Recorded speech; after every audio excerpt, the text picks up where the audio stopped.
melaksanakan di lembaga peradilan desa tadi, di antara syaratnya adalah gelar. Di sini yang ingin saya tanyakan, dasar pemberian gelar itu apa? Misal kalau orang Jambi dia kecil disuruh Pak Haji, kalau dia gemuk disuruh Pak Mo. Nah, jadi kalau gelar kok apa? Maka dibagi gelar tuh. Jadi enak kalau yang nanya dengan saya, misal kau ngapo man mau kau dibagi gelar tuh. Nah, jadi saya bisa jawab itu tuh. Terima kasih. Wassalamualaikum warahmatullahi wabarakatuh. Syarat diberi gelar itu. Nah, gelar itu kan misalnya Datuk Panglima Kumbang misalnya, karena dia tuh kan. Nah, jadi kalau ada bertanya dengan saya kan kaki kan diberi gelar. Nah, orang bertanya dengan saya, man, kau ngapa mau kau diberi gelar tuh? Nah, jadi saya bisa jawab apa itu ya. Makasih. Wassalamualaikum warahmatullahi wabarakatuh. Begini Bapak ya, ini saya mohon maaf ya, tokoh-tokoh adat Jambi tidak memahami gelar itu berapa macam. Itu persoalan. Jangan lam desa, lam provinsi, lam kabupaten tidak paham berapa macam gelar. Saya peneliti, saya teliti di Jambi, sehingga di Jambi ini diketemukan 5 macam gelar adat. Gelar itu hak tradisional yang diakui oleh pasal 18 ayat 2 Undang-Undang 45. Pertama, gelar keturunan atau gelar bangsawan, sama gelar pusako sama. Beliau ini begitu lahir Raden tuh, dia keturunan. Saya begitu lahir Adipati, saya keturunan Adipati. Dikerinci Bapak, saya dengan mata kepala saya sendiri melihat berkali-kali orang memberikan gelar di atas kuburan. Pak, bisa bayangkan itu di Sungai Penuh. Tidak bohong saya, ada orang meninggal, sudah dimandikan, sudah dikapani, sudah disalatkan, dibawa ke kuburan. Di kuburan berjam-jam Bapak. Lalu saya tanya dengan guru saya di sana, Pak, kenapa Pak? Dia punya gelar, waktu masih hidup belum diberikan kepada keturunannya. Nah sekarang orang mencari keturunannya, kan banyak keturunannya, anak si anu, mencari orang yang cocok, layak, bahkan duduk alur, bahkan patut menyandang gelar ini. Jadi lama anak si anu petiba, ada anak jantan ini. Wah, yang satu tuh pencuri, yang satu penjudi, yang satu perampok, tidak bisa tuh. Anak si anu ini, begitu Pak, kira-kira. Dicari-cari yang pas menerima gelar, ketemu, baru dilebatkan gelarnya di atas kuburan. Setelah selesai bersalaman orang, baru mayat dikuburkan. Itu gelar keturunan. Banyak di Jambi ini, bukan di Kerinci saja, tapi salah satu yang mata saya melihatnya. Itu ya gelar yang pertama. Yang kedua, gelar Tando Gedang di Ngaol Bapak, Ngaol Perangin, tabir dulu. Setiap orang kawin di sana diberi gelar.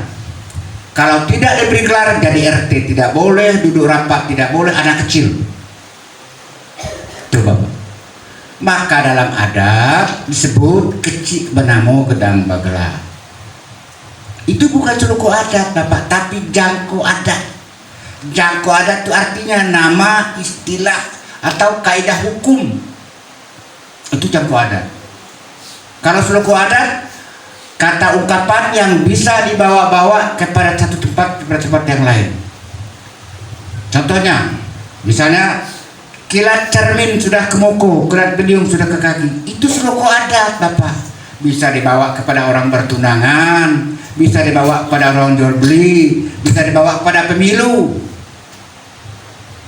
Ini pada milih kades, ditanya dengan Bapak, dengan Taufik, Pik, mau tidak kau jadi calon kades? Aku terserah rakyat lah. Itu namanya kilat cermin sudah ke moko. Itu Bapak. Jadi istilah yang bisa dibawa ke tempat lain namanya suku adat. Tapi kalau istilah yang tidak bisa kita bawa ke tempat lain itu namanya jangkau adat. Misalnya ada istri orang di Pemunduran ini berselingkuh dengan jantan lain, lalu disebut dalam adat ayam betino benci kesangka boyo telur. Kata-kata itu namanya jangkau adat, tidak bisa dibawa ke mana. Itu titian tereh tanggo batu, itu jangkau adat, tidak bisa kita bawa ke mana-mana. Wah, ini titian tanggo batu ya, tidak bisa. Titian tereh ialah ayat Allah yang berada dalam kitab suci Al-Quran. Tanggo batu ialah ayat Allah yang ada di alam semesta. Kenapa api panas, kenapa es dingin, kenapa ada angin, kenapa ada gempa bumi, kenapa ada penyakit COVID, itu tanggo batu. Hubungannya, apabila ayat Allah yang ada dalam Al-Quran tidak kita laksanakan, maka tanggo batu dengan izin Allah akan marah. Akan datanglah wabah penyakit, akan datanglah gempa bumi, akan terjadi kebakaran karena azab Allah. Tidak bisa kita bawa ke tempat lain, Bapak. Nah, itu jangkau adat. Nah, ya. Nah, ini kelar tadi. Ada suku adat, ada jangkau adatnya. Sekecil-kecil semantung baluka, bilo babuah tandolah gedang.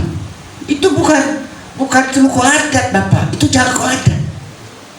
Sekecil-kecil orang, kalau sudah nikah, tandolah gedang. Nah itu. Nah, kalau lah gedang, tugas bapak-bapak yang hadir saat nikah beri gelar. Kecil pada mau gedang bergelar tadi. Orang lah gedang kok dari kasih gelar. Tapi salah, orang adat. Itu yang kedua. Jadi yang kedua gelar gedang, tanda gedang. Nah, bapak hari ini akan mendapat gelar tanda gedang karena waktu bapak kawin dulu udah dikasih gelar. Jadi selama ini bapak orang kecil, selama lamanya Pak. Ini mohon maaf Pak ya, secara hukum begitu. Yang kedua, yang ketiga, ada namanya gelar jabatan dalam adat. Gelar jabatan itu suatu jabatan dikasih gelar. Nah, beliau ini gelarnya sekarang ini apa? Rajo Depati di Belang Arab. Kenapa dia? Dia Debalang. Ketika tahun depan umpamanya beliau berhenti jadi Debalang, gelar Debalang gelang Raja Depati hilang, tinggal. Siapa yang mau nyandang? Ternyata Pak Kades ini nyandang umpamanya, maka Pak Kades yang dipanggil Raja Depati Debalang Arab tadi. Begitu juga lah gelar-gelar Debalang yang sudah kami nobatkan di sini. Melekat itu gelar jabatan. Ketika tidak kita ini lagi tidak menyandang Debalang, gelar itu hilang. Yang tinggal gelar tanda gedang. Itu gelar yang ketiga Pak ya. Yang keempat gelar Rajo. Rajo itu mempunyai gelar. Mulai dari Serimat Rai Lokyo Raja Mauli Busana Mawar Malewa abad ke-12 sampai kepada Sultan Taha Saifuddin diberi gelar. Semua diberi gelar. Orang kaya hitam itu gelar, tadi sudah dibilang Pak Ridwan. Orang kaya gemuk itu gelar. Orang kaya PK itu gelar. Orang kaya Keresaran itu gelar. Jadi Raja Jambi ada gelar. Itu gelar yang keempat. Yang kelima ada yang disebut dengan gelar kehormatan atau gelar kebesaran adat. Nah, ini orang yang berjasa diberi gelar. Berjasa kepada orang Jambi, datang presiden, wah kita bangga dengan presiden, kita beri gelar. Nah, gelar kehormatan itu dapat diberikan oleh elam. Elam tingkat desa boleh memberikan gelar kehormatan. Elam kecamatan boleh memberikan gelar kehormatan. Di kecamatan tidak ada elam ya kalau di Jambi ini. Tidak tahu saya di sini. Kalau menurut Perda tidak ada, yang ada PMA, Badan Musyawarah Adat. Lam kabupaten boleh memberikan gelar, lam provinsi belum. Di mana dasarnya? Dasarnya bab 3 pasal 5 ayat 2 Perda nomor 2 tahun 2014. Itu dasar. Ada nggak dasar?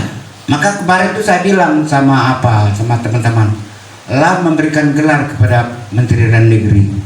Saya bilang, aku jasuhnya Menteri Dalam Negeri kepada orang Jambi. Kalau perda itu tidak ada. Nah, tidak tahu saya. Apa ada jasuh lain, tidak tahu saya kan.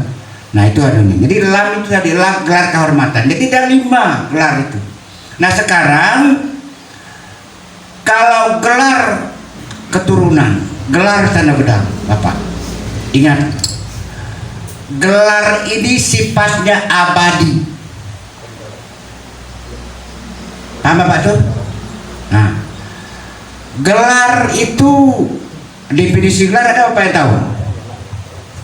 Apa arti gelar siapa? Bapak tahu Pak? Nah, itu umur lah sekian puluh tahun kan gelar tidak tahu kan gitu Pak ya. Gelar adalah anugerah panutan. Ingat. Jadi gelar itu sebutan atau detail, dia adalah anugerah panutan non bendawi yang diberi masyarakat kepada orang yang layak makan judu, alo makan patut. Bapak layak makan judu, alo makan patut, Bapak menyandang gelar, maka kami beri gelar. Kalau Bapak seorang penjahat, walaupun Bapak gagah, Bapak tidak layak jadi. Iya kan? Satu. Gelar tanda gedang, gelar keturunan cukup bagus, cukup indah. Tapi Bapak dijual, tidak laku, tidak ada yang mau beli. Bapak mau beli gelar juga tidak bisa, tidak ada tokoh yang jual gelar. Maka dalam adat disebut, dikerik sehabis besi, gelar takkan hilang. Dicuci sehabis air di muka bumi ini, gelar tak akan musnah. Mejan tertegak, gelar tinggal, bisa diwariskan kepada anak cucu. Itu gelar Bapak.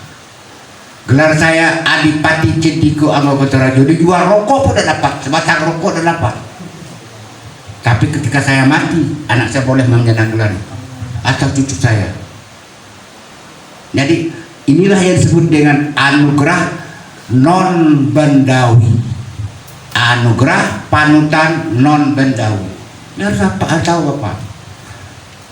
Bapak bertanya di dalam provinsi itu tidak akan ketemu percaya Bapak. Nah, saya di kan 15 tahun di sana, paham betul saya. Nah itu arti gelar. Cukup. Nah kalau tidak ada yang bertanya lagi, ini Bapak ya, paham ya yang ini ya, yang bertanya tadi ya. Jadi gelar itu kalau ditanya kenapa bisa gelar? Layak makan judu, alo makan patut, saya dikasih gelar. Sudah. Terkecuali Bapak seorang penjahat, Bapak letakkan gelar itu nanti. Ada yang lain?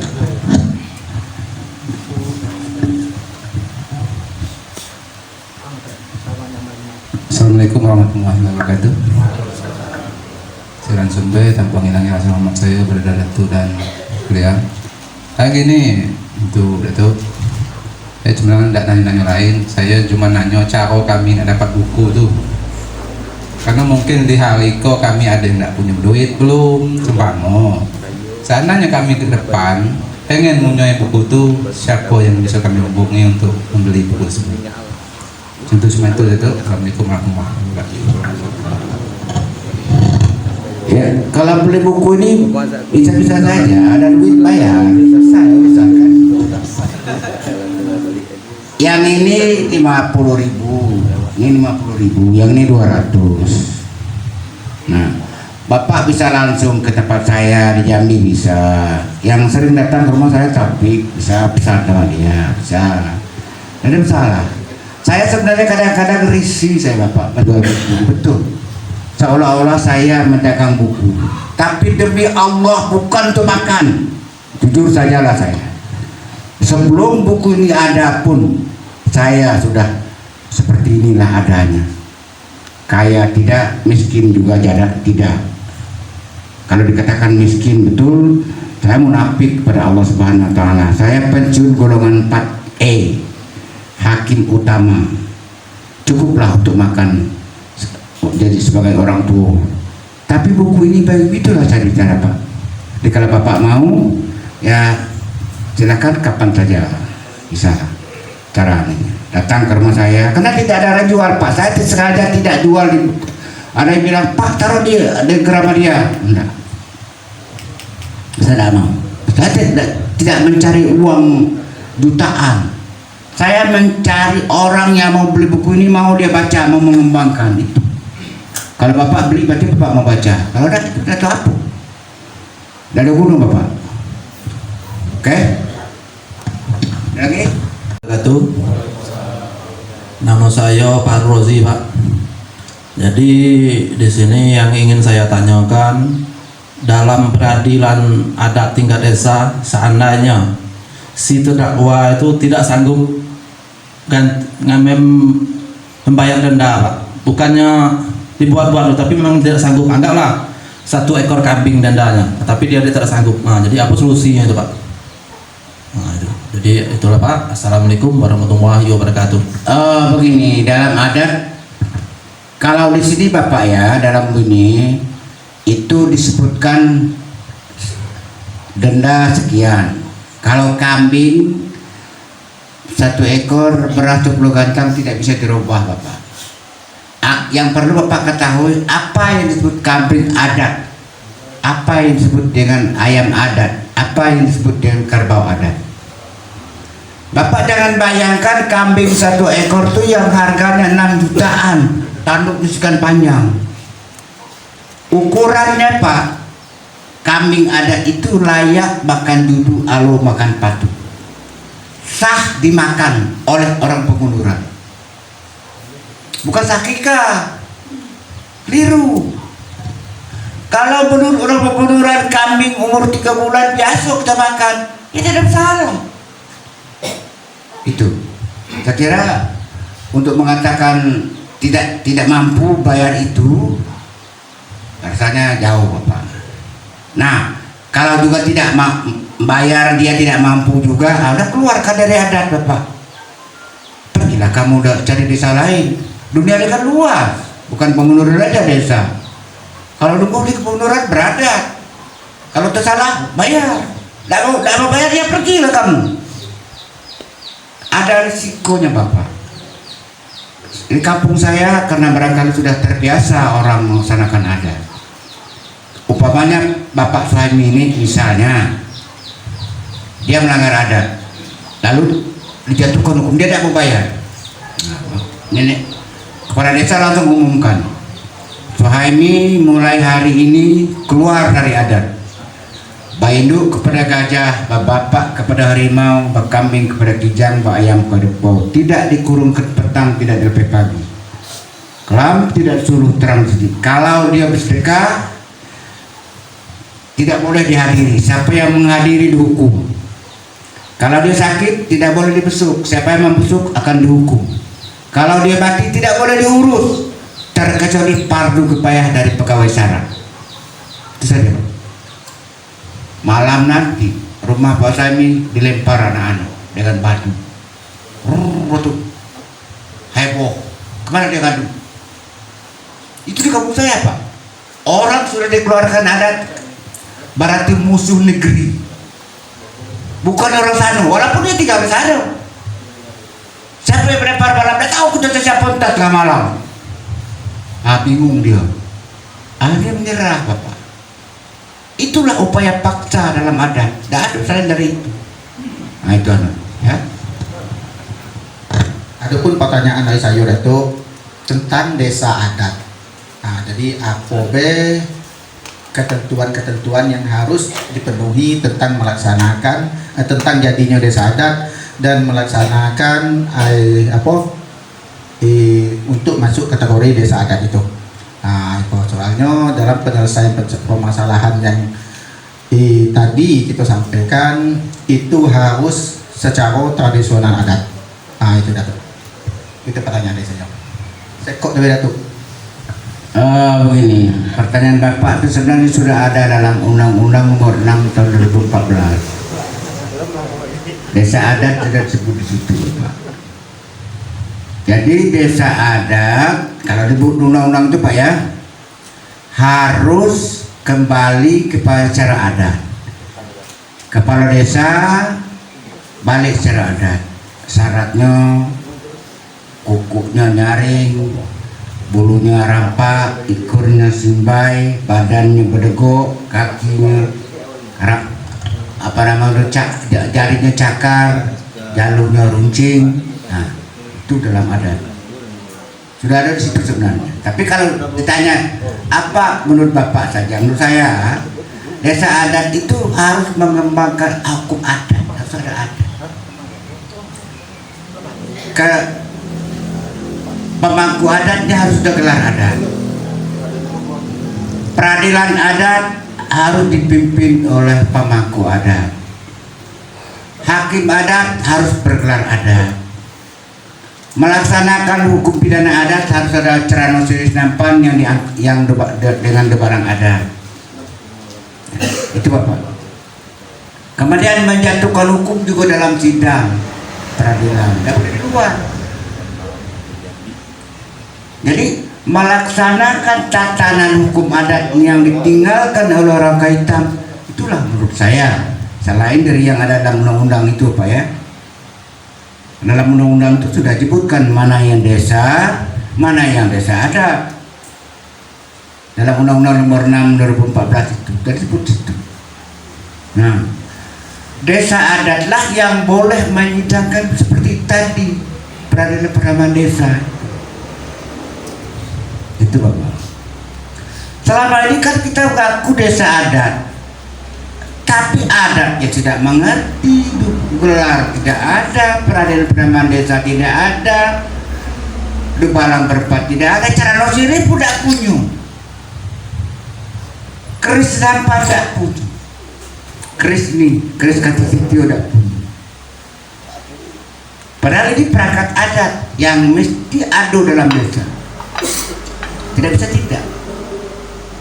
Nah, saya menyarankan dorongan Pak Kades, belilah buah-buah yang seperti yang cara siri ini. Siapa yang terkena kasus pinjam dengan Kades, dengan desa, apakah disewakan atau tidak, itu tergantung kesepakatan bapak-bapak. Ingat Bapak, di dalam adat berkelahi A dan B, katakan dia anak sekolah, anak SMP, lalu B luka parah, maka kalau kita beradat, maka cukup teganai dari B tadi, nah dari A yang melukai temannya, dia harus bawa ini Bapak kepada Dubalang Perpat dan begitu, menyerahkan tanah patuh. Pak, ponakan saya sudah melukai Sian, kami mohon Bapak, kedang hukum suku kami baik, kedang hukum suku kami terima, kecil hukum saya patuh Bapak melaksanakan hukum adat. Nah, Dubalang Perpat kedang 7 datang ke rumah si B, kamu jangan mengambil tindakan, masalah ini sudah diambil alih oleh adat, tunggu penyelesaiannya. Sekarang kalau sakit obat saja dulu, begitu Bapak. Nah, kemudian sudah tenang orang ini yang sudah berobat segala macam, baru Dubalang Perpat kedang 7 memberitahu dengan Kades, tolong Bapak buka sidang peradilan perdamaian desa. Pak Kades undang seluruh orang adat hadir situ. Nah, disitulah Dubalang Perpat kedang 7 mendengarkan cerita ini dengan surat dakwaan. Ini surat dakwaan Bapak. Dia mengatakan kau tinggi Pusaka dijuluk dengan kudu dan sebatang, kau nak Pusaka disebut dengan kudu 9, kusut minta usai keturunan. Kini ada A berkelahi dengan B, luko B. Kami sudah lihat ada saksi, ada sianunya, adililah, jatuhkan hukum. Di situ baru dijatuhkan hukum. Ingat Bapak, saksi disumpah, hakim adat disumpah dalam kasus itu. Apa bunyi sumpahnya? Wallahi billahi tallahi, saya bersumpah bahwa saya menegakkan kebenaran dalam perkara ini. Bila saya tidak menegakkan kebenaran, udara yang saya hirup, air yang saya minum menjadi racun yang mematikan saya kena azab Allah. Berani Pak Kades menegakkan menang basah atau hakim hadir yang ada menegakkan menang basah? Tidak berani Bapak. Biasanya kalau di kampung saya tidak berani, tidak tahu saya di kemunduran yang datang. Takut kita. Oh ini luko, menurut pertimbangan saya kan tahu luko ini luko berat, jangan lantai, darah terpacak, daging tak kuat, urat putus, tulang rapuh, maka hukumnya gini kita tapi menurut dia. Pas ngomong yang lain lagi, kemudian baru diambil kata sepakat apa hukumnya layak makan dulu atau bukan patut. Itulah hukumnya Bapak jatuhkan adil. Kalau Bapak jatuhkan beras 20 kambing 1 ekor, kambing yang Bapak makan itu kambing halal, uangnya Bapak terima karena tiada dendanya Pak.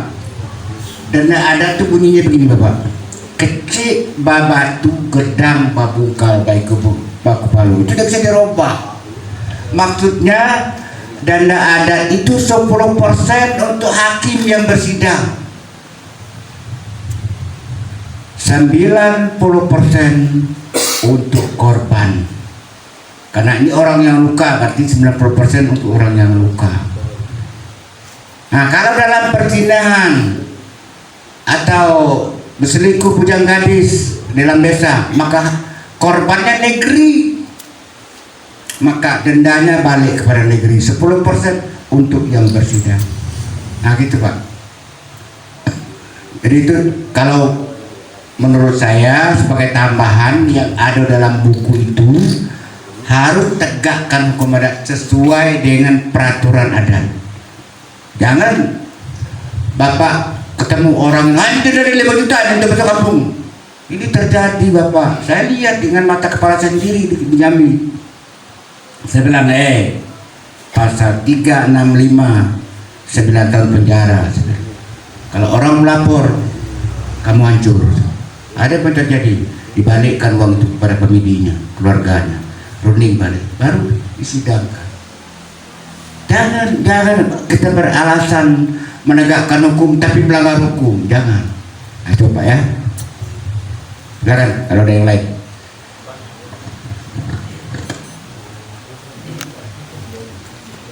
Assalamualaikum warahmatullahi wabarakatuh. Saya mau perkenalkan dulu Datuk. Nama saya Rianto.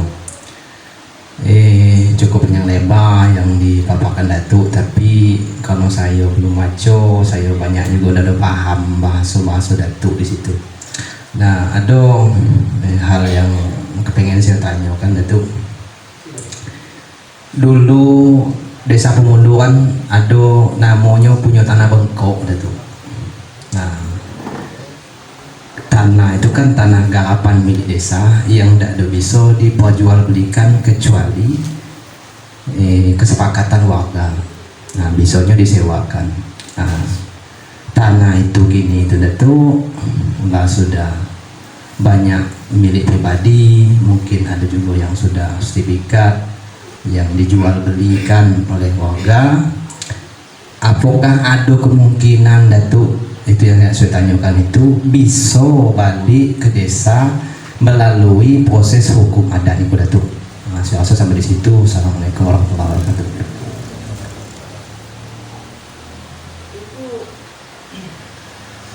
Tanah bengkok itu kan istilah di Jawa sana, tapi bukan berarti di sini tidak ada yang sama. Itu tanah desa, milik desa atau kas desa.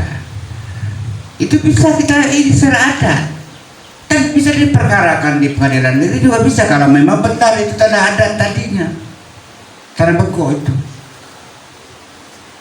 bisa, tidak ada masalah. Ya kalau sekarang desa Pemunduran, pamannya tentu kita berundingkan dulu siapa yang membeli, siapa yang menjual. Menjual kan harus orang yang berhak. Kalau tidak berhak menjual, tidak sah. Kan gitu. Bisa. Bisa digugat ke pengadilan juga bisa, tapi selesaikanlah secara adat.